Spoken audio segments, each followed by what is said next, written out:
Special. भगवान शिव और माता पार्वती की कहानी। सावन की शुरुआत होते ही भगवान शिव के सभी भक्तों की पूजा की तैयारियां शुरू हो जाती हैं।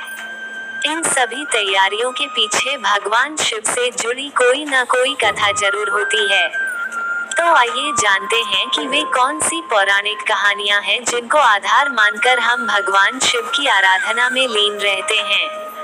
सावन की शुरुआत होते ही हम सभी कांवड़ यात्रा से लेकर तरह तरह की तैयारियां करना शुरू कर देते हैं।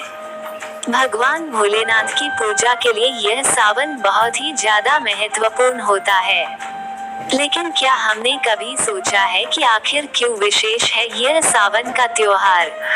तो आइए आज जानते हैं कि इसके पीछे जुड़ी हुई सभी महत्वपूर्ण पौराणिक कथाएं। समुद्र मंथन।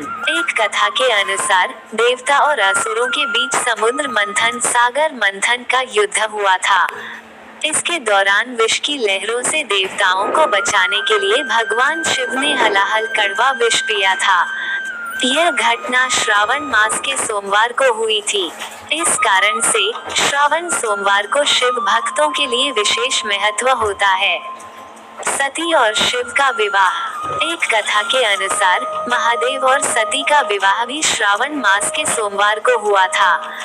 यह विवाह उनकी अनंत सत्यमय प्रेम की प्रतीकता है। इसलिए श्रावण सोमवार को शिव पार्वती के विवाह के दिन के रूप में मान्यता है। राजा दक्ष की यज्ञ। यह कथा महादेव और उनकी पत्नी सती के बीच घटी। एक सोमवार को राजा दक्ष ने ब्रह्मा की यज्ञ में सती को नहीं बुलाया था, जिससे सती ने अपने शरीर को आग में दे दिया। इस घटना के बाद सती का विलोपन हुआ और पार्वती के रूप में वे फिर से जन्मित हुई। यह कथा महादेव के भक्तों द्वारा श्रावण सोमवार के व्रत में स्मरण की जाती है। राजा सत्यवान और सावित्री की कहानी। महाभारत के अनुसार राजा सत्यवान की मृत्यु विवाह के 1 वर्ष के बाद निश्चित थी।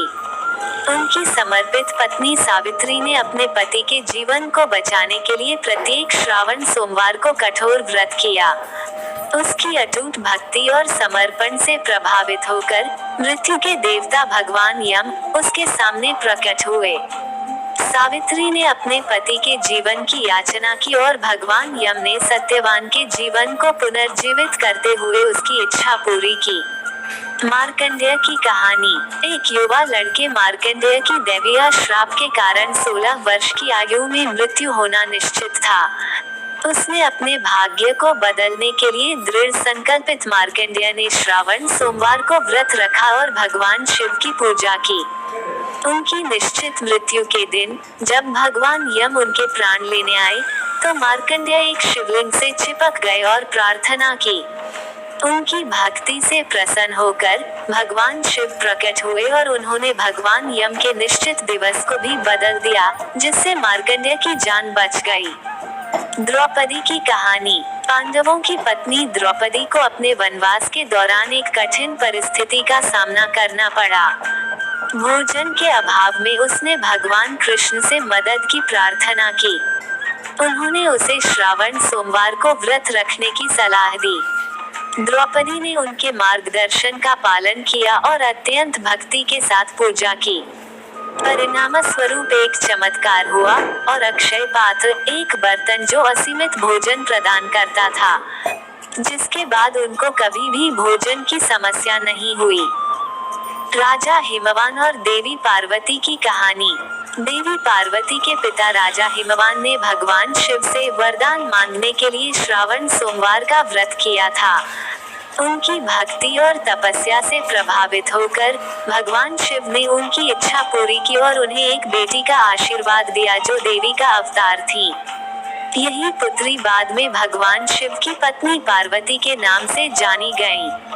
श्रावण सोमवार के व्रत से जुड़ी कुछ पौराणिक कथाएं थी, लेकिन इसके साथ ही आज हम आपको इसी लेख में कांवड़ यात्रा से जुड़ी 2 पौराणिक कथाओं के बारे में भी बताने जा रहे हैं। कांवड़ यात्रा भारत में धार्मिक और सांस्कृतिक महत्व रखने वाली यात्राओं में से एक है। यह यात्रा मुख्य रूप से श्रावण मास में होती है और श्रद्धालु भक्त गंगा जल लेकर पवित्र तीर्थ स्थलों की यात्रा करते हैं। यहाँ कुछ प्रमुख कांवड़ यात्रा से जुड़ी कहानियाँ हैं। सूर्यवंशी बलवीर की कथा। इस कथा के अनुसार बलवीर शिव भक्त थे और वे गंगा जल लेकर कांवड़ यात्रा करना चाहते थे, लेकिन एक असुर ने उनको बंधक बना लिया, जिसके बाद उन्होंने भगवान शिव की तपस्या की और बंधन से मुक्ति प्राप्त कर कांवड़ यात्रा को पूरा किया। यही सब प्रमुख कारण हैं जो भगवान शंकर की भक्ति और आराधना के लिए भक्तों का मनोबल बढ़ाते हैं। भारत में प्रत्येक वर्ष हम इनकी आराधना के लिए सावन माह के शुरू होते ही तैयारियां शुरू कर देते हैं। दोस्तों, वीडियो अच्छी लगी हो तो हमारे चैनल को लाइक और सब्सक्राइब जरूर करें। धन्यवाद। आपका दिन शुभ हो।